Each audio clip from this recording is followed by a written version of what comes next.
Man, look, I have to say this phone does look really good. I went with the graphite color for my personal choice, but I did get some hands-on time with the Sierra blue color, and I like that too. I wish it was a little bit of a deeper blue, but I think this graphite is definitely more of my speed. So yeah, anyway, this is going to be my review of the iPhone 13 Pro. There's a lot of reviews out there already, so I'm gonna be kind of straight to the point in this one. And before we really jump into this, I wanna give a shout out to our sponsor for this video, which is Best Buy. And look, I normally use Best Buy a lot because of their rewards program. Because when I'm spending money, I do want to kind of make some money back at times, but they do have this top deals page, which you should check out every single time you go to their website, because this is going to give you deals on all types of technology. And you can find deals on this iPhone 13 Pro and all of the other iPhone 13s in the lineup. And I think the major deal they have going on right now is that you can get up to $900 off if you activate the phone and also trade in an eligible phone like an iPhone 11 or above. And so yeah, you can find yourself paying just a few $100s for this phone that typically starts over $1,000. And even if you're not interested in the iPhone today, they do have all the other types of technology. Sometimes they have refrigerators, sometimes they have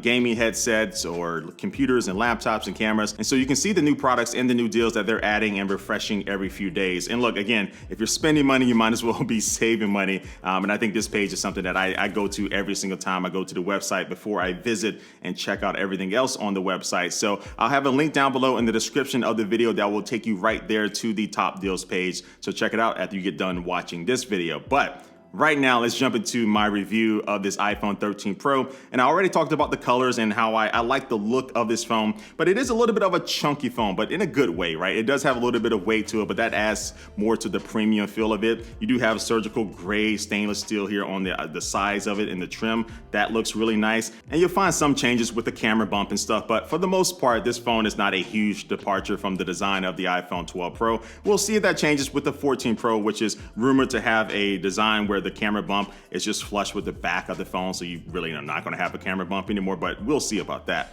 But this phone is a chunky phone, as I mentioned before, but part of the reason for that is because you do have a bigger battery in this bad boy. And so I haven't been using this as my daily driver because I've been testing other phones for the last couple of weeks, but I will give you one example, and that's the fact that I was leaving the house for a few hours and I was in the red when it came to my battery. I only had like 16% left, and I hesitated for a second, but I said, you know what, I'll be all right. And I just left the house and I came back and I still had like 6% left. And the big thing about this is that all phones talk about having all day battery life, but this iPhone 13 Pro has been the best performing battery inside of a phone all year long, and honestly for the last couple of years that I can remember. And the one thing I like about this is that you don't have to change settings or turn brightness down, turn things off as well. When I took this phone out, when I was in the red, I left everything the same and just used the phone normally, and it still held up like a champ. So yeah, it's pretty dope battery performance. And the battery life of this thing is even more impressive when you throw in the fact that this does have the Super Retina XDR display, which basically means that this does have really good colors,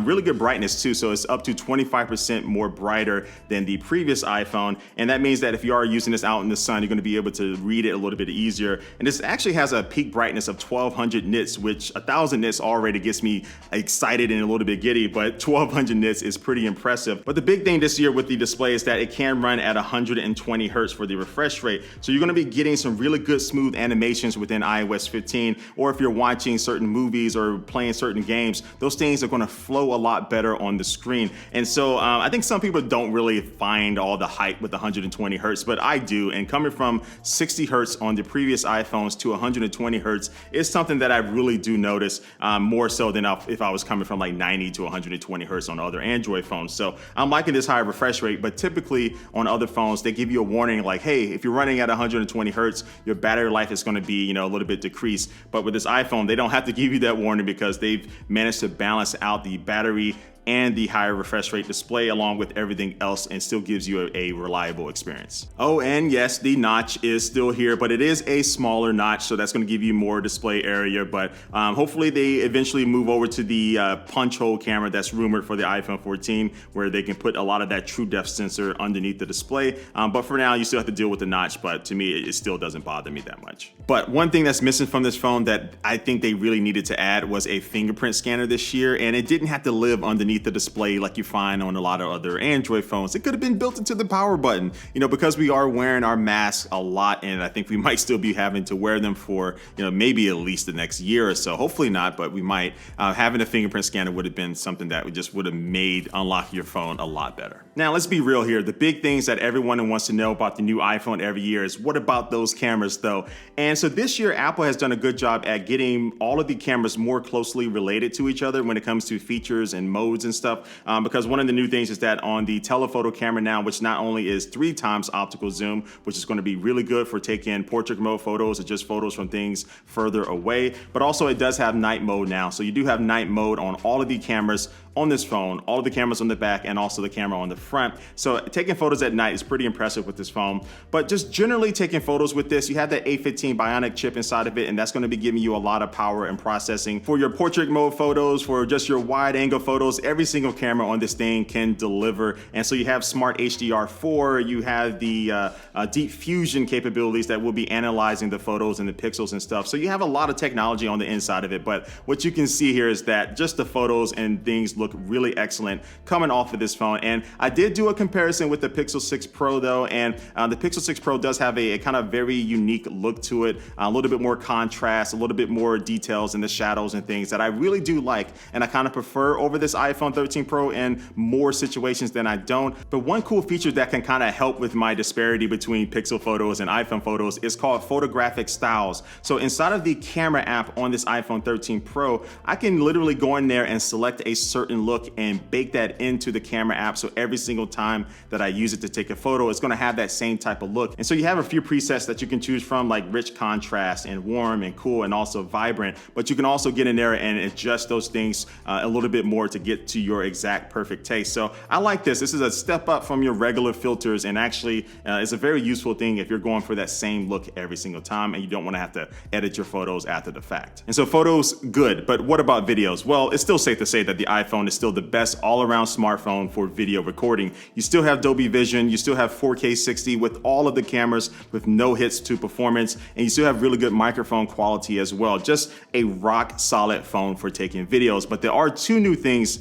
with the cameras that make it even better. And the first thing is going to be cinematic mode, which records at 1080p, but it gives you a really cool way to be able to switch focus points in the video that you're shooting, and it makes it more cinematic and more movie-like. And so on the screen, you have different focus points for like different faces of people, and you can tap on them to have a really good smooth transition with the focus. Now, I have to be honest with you though, outside of recording videos for this particular review and other camera comparisons, I have yet to find one case where I was like, man, I'm about to use cinematic mode. I never used it on its own, so it's personally a feature that I'm not going to use a lot, but maybe some people out there, you might want to use it. But one thing I will be using a lot more is called ProRes video. So this is a higher quality video format that you can take on your iPhone now. And I just really noticed that these clips are sharper, you get more details, better colors, and also better dynamic range. And especially even if you are using this at night, and you're gonna find that you're gonna get less noise in the videos. But it might be kind of hard to tell when you're watching this back on like a smartphone or something, but trust me, when I'm watching this back on my computer monitor, I can see the difference between this and just regular 4K video coming out of the iPhone. But there are a couple of catches with this ProRes video. One, you can only use this on the iPhone 13 Pro lineup of phones, so the Pro and the Pro Max, and you also have to get the storage variants from 256 gigabytes, 512 gigabytes, or the 1 terabyte variants. You can't use the 112 gigabyte storage configurations because these file sizes for ProRes video are pretty massive. So if you are recording 1080p video, you're looking at 1 minute of 1080p video will cost you about 1 gigabytes of your storage. And then when you go to 4K video at 30 frames per second, 1 minute of ProRes video will cost you around 6 gigabytes. So yeah, you're definitely gonna need some space to use this. Now again, you don't have to use it. You can easily turn it on and off in the camera app. But what I find for myself when I'm sometimes using my iPhone for one of the main video cameras that I use for recording my YouTube videos and stuff when I'm out and about, I usually only record in 30-second to 1 minute long clips. So yes, 6 gigabytes is a lot, but I'm typically not going to be recording more than like 20 clips of those. But one thing I will say is that if you are concerned about storage, and especially for me, if I am traveling and I don't want to have to keep, taking things off of my phone and putting it onto my computer, you can use something like this SanDisk iExpand drive, and it's in focus right now. But yeah, it's basically this little thing here that has a lightning connector on one end, and then also on the other end, it does have a USB-C connector. And then now you can open up the iExpand app, and now I can copy files back and forth between the drive. So if I want to move a video over from my iPhone over to this iExpand drive, I can just hit copy here, and then it's going to go ahead and start moving those files files over. So the reason why I'm showing you this is that because if you want to like upgrade your storage with the phone, and the built-in storage with the iPhone, that's going to cost you sometimes hundreds of dollars, where with this you can actually take it from this iPhone over to the next iPhone that you buy next year. And then now I can unplug this and then plug it into my MacBook Air using the USB-C connector and move those files over if I needed to. So this does come in different storage configurations from 64 gigabytes up to 256 gigabytes. And the 256 gigabytes is, I think, what, 70 bucks or so. So it's still going to be cheaper than adding 256 gigabytes internally in your phone. So yeah, this is a cool little trick that I use to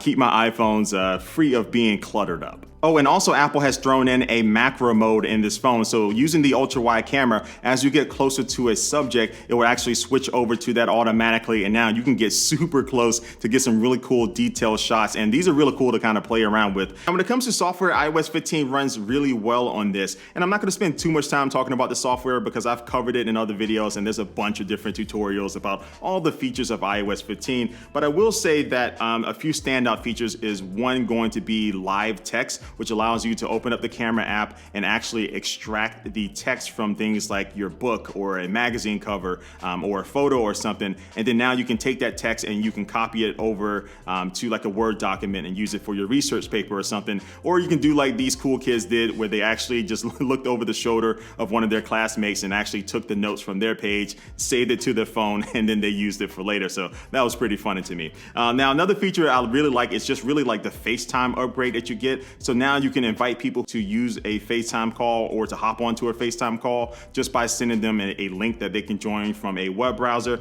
Also, you do have portrait mode with FaceTime, so that gives you that nice blurry background. And so to turn this on, you just start a FaceTime call, and at the bottom you'll see this icon there. And once you press that, take a look at that background, boom, it is now blurry. So maybe you didn't clean up your bedroom, maybe your living room is all junky.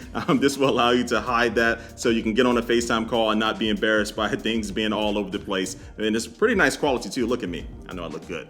I look nice. I just got my hair cut. My beard is lined up. Yeah, I'm looking good today. And you also have SharePlay, which allows you to watch like a movie or a TV show with other people at the same time. And better yet, you can also share your screen to someone over FaceTime now. So if your grandparents need some help learning how to do something on their phone, you can now do that and show them in real time. So this can be pretty helpful. But then also one feature I use a lot, especially when I'm recording videos, is called focus mode. So you can set up a particular focus mode. For me, I have it titled recording, which will only let calls come in from certain emergency contacts. And then also it will just block all the notifications and sounds from my phone, which I like. And you can even let people know in the messages app that you're in a particular focus mode. So if somebody texts me right now, they can see that I am in the recording mode. And that's the reason why I'm not responding back to them. All right, so look, that's my down and dirty review of the iPhone 13 Pro. I can say the number one thing that stands up for me is the battery life. And then that follows up with the cameras and then the new 120 hertz display. And I think the question I get asked every single year a new iPhone comes out is whether or not I should upgrade to it, especially people coming from the previous version, which will be the iPhone 12 series this year. And I have to say that this time, more than previous times in the past, I will be recommending this as an upgrade to people who have the iPhone 12 Pro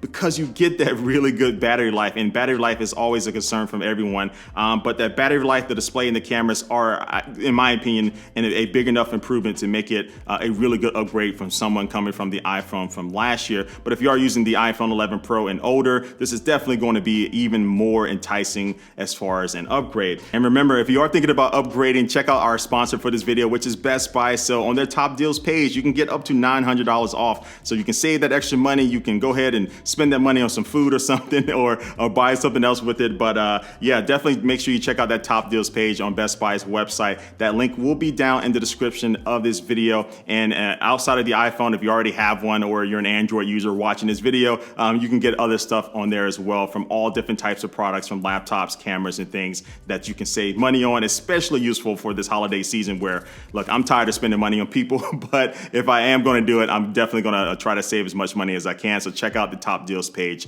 from Best Buy. Again, these are just my thoughts, but what do you think about this phone? Leave your comment down below. Smash that like button if you did like this video, and also hit that subscribe button and that notification bell. But like always, I do want to thank you for watching this video, and I'll catch you later. Peace.